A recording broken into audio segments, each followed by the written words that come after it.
Bueno, nuestros cibernautas se están escribiendo a través del Facebook, por ejemplo, Wilber Romero Estrada dice: buenos días, William Meléndez, te felicito por tu programa en línea que ayuda a fortalecer la libertad de expresión que existe en nuestro país y a la vez saludo a tu invitado este día. Yo soy un fiel seguidor de tu programa en línea desde la Gran Manzana en Nueva York. Dice, hago este comentario. Cuando Mauricio Funes tomó el cargo de presidente de la República, manifestó que este iba a ser un gobierno del cambio, en el sentido de ser muy transparente en su mandato, y que criticaba de los gobiernos anteriores la falta de transparencia en los gastos del gobierno, y en la cual ha pasado un año de su gobierno, dice, y no se ha visto nada de dicho cambio, y todo lo contrario, está preocupado por el fallo de la Corte Suprema de Justicia. En el transcurso de la entrevista voy a ir leyendo otros comentarios también que nos están escribiendo nuestros cibernautas. Jaime, bueno, no sé si tienes alguna referencia a este comentario en particular. Sí, bueno, es que el amigo cibernauta tiene razón.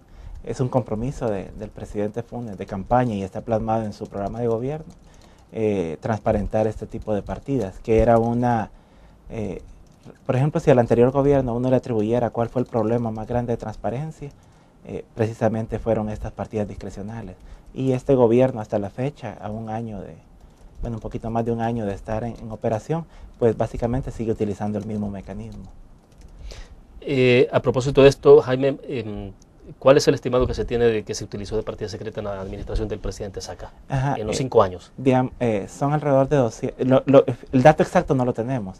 Lo que tenemos es en cuánto se incrementó el presupuesto de la presidencia con respecto a lo que aprobaron los diputados año con año. Entonces, en los 5 años son alrededor de 250 millones de dólares. De eso presumimos de que una parte importante se utilizó para gastos secretos y otra parte importante para gastos imprevistos. Nosotros como Funde lo que hemos planteado es que se tiene que hacer un estudio o una investigación de cómo se han utilizado estos fondos en los últimos años. Este es un estudio no de carácter penal, sino que simplemente empezar por la pregunta: queremos saber cuánto dinero fue, en qué se utilizó y a dónde fue a parar, ¿verdad?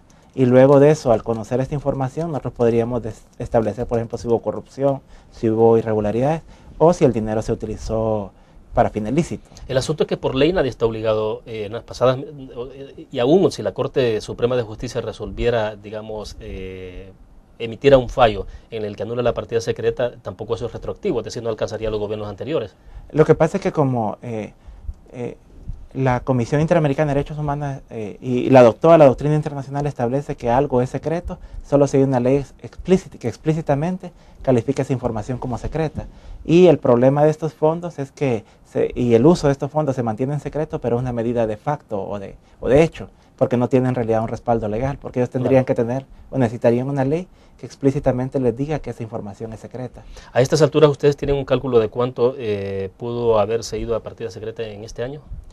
Fíjate que no, de este año no. Lo que tenemos es al 2009, que ya hay cambio de gobierno, entonces ya hay responsabilidad compartida entre el expresidente Saca y el presidente Funes. Entonces, en el presupuesto de la presidencia de la República, con respecto a lo que aprobaron los diputados, fue una diferencia de 40 millones de dólares. O sea, los diputados aprobaron 64 millones de dólares y la ejecución final de la presidencia de la República fue de 104 millones de dólares. Se elevó a 104 millones.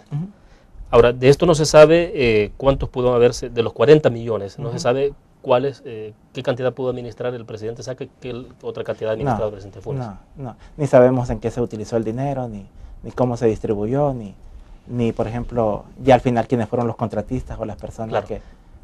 Perfecto. Jaime, ¿cómo debería plantearse la resolución de la Corte Suprema de Justicia? Se supone que ya está elaborada, pero obviamente que no es de carácter público, pues nadie la conoce bajo qué términos vendrá redactada, pues para que la Asamblea tome una decisión también. Pero bajo los criterios que tú conoces en el tema de transparencia, ¿cómo debería de plantearse, por ejemplo, si es que la Corte Suprema de Justicia decide eliminar la secretividad de esta partida? ¿Qué es lo que hay que hacer? ¿Hay que quitarle esos fondos a la presidencia? ¿Hay que dejar que la presidencia continúe usando esos fondos de esa manera?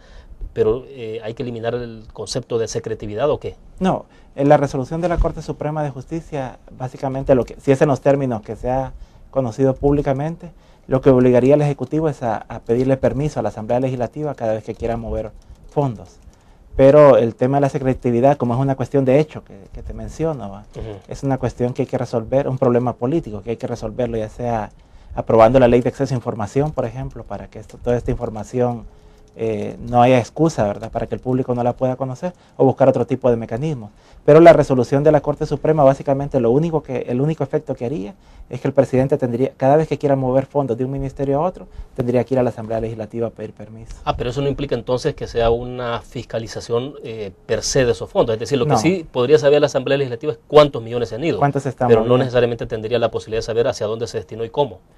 Ya en el detalle no, pero por ejemplo sí tendría que, si se van a mover por ejemplo 20 millones del Ministerio de Hacienda a la Presidencia de la República, entonces el proyecto de esa transferencia tiene que ir a la Asamblea Legislativa.